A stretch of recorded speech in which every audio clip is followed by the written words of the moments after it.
Vigilance സിബിഐക്ക് ശുപാർശ ചെയ്തു എന്ന റിപ്പോർട്ടാണ് ഇപ്പോൾ പുറത്തുവന്നിരിക്കുന്നത്.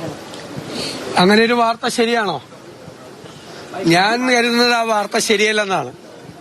കാരണം അങ്ങനെ ഒരു കേസെടുക്കാൻ ശുപാർശ ചെയ്യാൻ പറ്റില്ല. ഒന്ന് ആദ്യ കേസ് അന്വേഷിച്ചാണ്. അപ്പോ ഈ കേസ് ഒരു കാരണവശാലും ഈ കേസ് നിലനിൽക്കുന്നതല്ല എന്ന് കണ്ട് വിജിലൻസ് തന്നെ ഉപേക്ഷിച്ചാണ്. ആഭ്യന്തര വകുപ്പ് എല്ലാം കണ്ട് ഉപേക്ഷിച്ചാണ്. രണ്ടാമത് വീണ്ടും ഒരു പരാതി വാങ്ങിച്ചിട്ട് വീണ്ടും ഒരു അന്വേഷണം നടത്തി. അങ്ങനെയുള്ള ഇപ്പോഴത്തെ ഒരു രീതി 4-5 കൊല്ലമായി അന്വേഷണം നടക്കുന്നു. ഈ അന്വേഷണം ഏത് രീതിയിൽ അന്വേഷിച്ചാലും ഒരു കാരണവശാലും നിയമപരമായി അത് നിലനിൽക്കുന്നതല്ല. കാരണം 100% പെർഫെക്ഷനോടുകൂടിയാണ് ഇതുമായി ബന്ധപ്പെട്ട എല്ലാ കാര്യങ്ങളും ചെയ്തത്.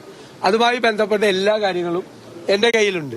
അതുകൊണ്ട് ഇനി വന്നാലും എനിക്ക് കുഴപ്പമില്ല. ഞാൻ നേരത്തെ തന്നെ അതിനെ നിയമസഭയ്ക്കകത്തും പുറത്തും സ്വാഗതം ചെയ്തിട്ടുണ്ട്. 7 വർഷം മുമ്പ് 2018 ശേഷമാണ് ഇങ്ങനൊരു ആക്ഷേപം വന്നത്.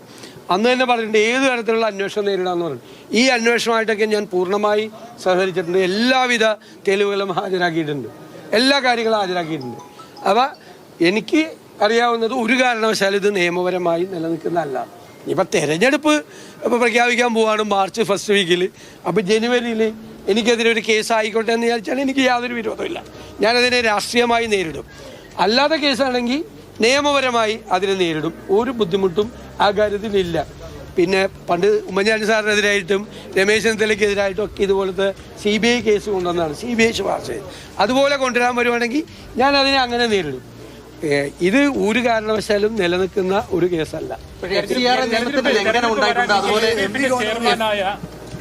നിയമത്തിൽ ലംഘനം ഉണ്ടായിട്ടുണ്ടെന്നാണ് പറയുന്നത്. വിദേശത്ത് പോയി പണം പിരിച്ചു എന്നാണ് MP ഗവർണർ ഇപ്പോൾ ആരോപിക്കുന്നത്. അദ്ദേഹം പറഞ്ഞു കഴിഞ്ഞാൽ അന്നെങ്കിൽ അവർ കേസെടുക്കട്ടെ. അങ്ങനെ കേസെടുക്കട്ടെ, അല്ലെങ്കിൽ CBIക്ക് വിടട്ടെ. അതിനേക്കാളും വലിയ ഏജൻസി ഇന്ത്യയിലില്ലല്ലോ. CBIക്ക് വിടട്ടെ. MP ഗോവിന്ദൻ അങ്ങനെ കണ്ടെത്തിയിട്ടുണ്ടെങ്കിൽ MP ഗോവിന്ദൻ പാർട്ടി ഗവൺമെന്റിനോട് ശുപാർശ ചെയ്തിട്ട് എനിക്കെതിരായിട്ട് അത് CBIക്ക് വിടട്ടെ.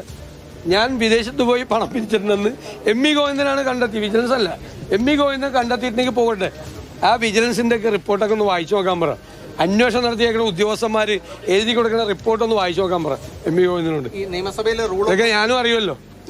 നിയമസഭയിലെ റൂൾ ഓഫ് പ്രൊസീജിയറിലെ 2ന്റെ ലംഘനമാണ്. അപ്പോൾ നിയമസഭാ സമാധി എന്ന രീതിയിൽ സ്പീക്കർ നടപടി സ്വീകരിക്കണമെന്നൊരു ശുപാർശ കൂടി ഉണ്ട് എന്നാണ് മനസ്സിലാക്കുന്നത്. അല്ല, അതൊക്കെ ഇത് 1 കൊല്ലം മുമ്പുള്ളതല്ലേ. എന്നിട്ട് എന്തേ സ്പീക്കർ നടപടി സ്വീകരിക്കായിരുന്നത്? സ്പീക്കർ എന്ത് നടപടിയാണ് ഈ കാര്യത്തിൽ സ്വീകരിച്ചതെന്നൊന്ന് അന്വേഷിച്ച് നോക്ക്. ഈ 1 കൊല്ലം മുമ്പുള്ള കാര്യം ഇപ്പോൾ വരാൻ കാര്യം എന്താണ്? ഇലക്ഷനായില്ലേ? അതൊക്കെ കഴിഞ്ഞിട്ട് ഒരുപാട് നടപടിക്രമങ്ങൾ ആ കേസിൽ നടന്നിട്ടുണ്ട്. ഞാൻ പറയില്ലേ, ഒരു പ്രാവശ്യം ഇത് വളരെ വിശദമായി അന്വേഷിച്ചു. എന്നിട്ട് ഒരു കാരണവശാലും ഇത് നിലനിൽക്കുന്നതല്ല എന്ന് വിജിലൻസ് തന്നെ റിപ്പോർട്ട് കൊടുത്തു. അത് ആഭ്യന്തര വകുപ്പ് അംഗീകരിച്ച് കേസ് ഡ്രോപ്പ് ചെയ്തു. രണ്ടാമത് വീണ്ടും ഒരു പരാതി, അങ്ങനെയാണല്ലോ, പരാതി എഴുതി മേടിച്ചിട്ടാണല്ലോ. പിന്നീട് വീണ്ടും പരാതി എഴുതി മേടിച്ചിട്ട് വീണ്ടും ഒരു അന്വേഷണം നടത്തി. ആ അന്വേഷണത്തിൻ്റെ ഒരു ഭാഗത്തുള്ളൊരു കാര്യമാണ് ഈ പറയുന്നത്. ഇനി വേറെ ഏതെങ്കിലും അല്ല, ഇനി വേറൊരു ഫൈൻഡിങ്, നമ്മൾ ആരും അറിയാത്തൊരു ഫൈൻഡിങ്, ഭയങ്കര കുഴപ്പം പിടിച്ച എന്തെങ്കിലും ഫൈൻഡിങ് ഉണ്ടെങ്കിൽ MP ഗോവിന്ദൻ പറഞ്ഞവരെ CBIക്ക് വിടട്ടെ. CBI അന്വേഷിക്കട്ടെ. ഞാൻ FCRA വകുപ്പിന്റെ ലംഘനം നടത്തിയിട്ടുണ്ടെന്ന് ഒന്ന് പറഞ്ഞേക്ക്. ഞാൻ പേടിച്ചു പോയെന്ന് പറഞ്ഞു. ഇത് കേട്ടിട്ടേ ഞാൻ പേടിച്ചു പോയെന്ന് കൂടി ഒന്ന് പറഞ്ഞേ. UDF-നെ നയിക്കുന്ന പ്രതിപക്ഷ നേതാവിന്റെ കേസ് വരുമ്പോൾ അത് UDF-ന്റെ കോൺഫിഡൻസിനെ ബാധിക്കില്ലേ? അല്ല, അതൊന്നും എനിക്ക് യാതൊരു വിരോധമില്ല. എൻ്റെ കാര്യത്തിൽ അവർക്ക് എന്തെങ്കിലും ഒരു ഫൈൻഡിങ് അങ്ങനെ ഉണ്ടെങ്കിൽ അത് CBIക്ക് വിടുന്നതിൽ എനിക്ക് യാതൊരു പരാതിയില്ല. ശബരിമല കേസിൽ CBI അന്വേഷണം വേണ്ടെന്ന് പറയുന്നു, കേന്ദ്ര ഏജൻസി വേണ്ടെന്ന് പറയുന്നു. എൻ്റെ കേസ് ആയിക്കോട്ടെ, എനിക്ക് അതൊന്നും വിരോധമില്ല.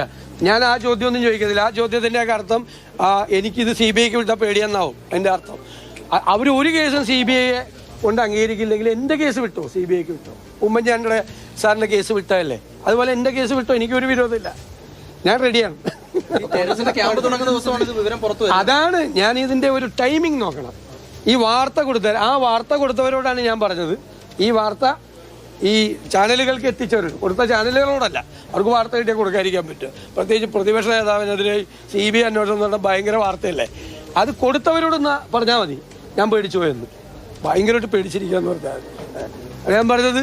നിങ്ങൾക്ക് അങ്ങനത്തെ ഒരു ഫൈൻഡിങ് നിങ്ങളുടെ കയ്യിൽ വിജിലൻസിൻ്റെ ഉണ്ടെങ്കിൽ എനിക്ക് ഒരു വിരോധമില്ല. CBIക്ക് വിട്ടേക്ക്, അപ്പം തന്നെ വിട്ടേക്ക്. CBI അന്വേഷിച്ചോട്ടെ, ഒരു കുഴപ്പമില്ല, റെഡിയാണ്.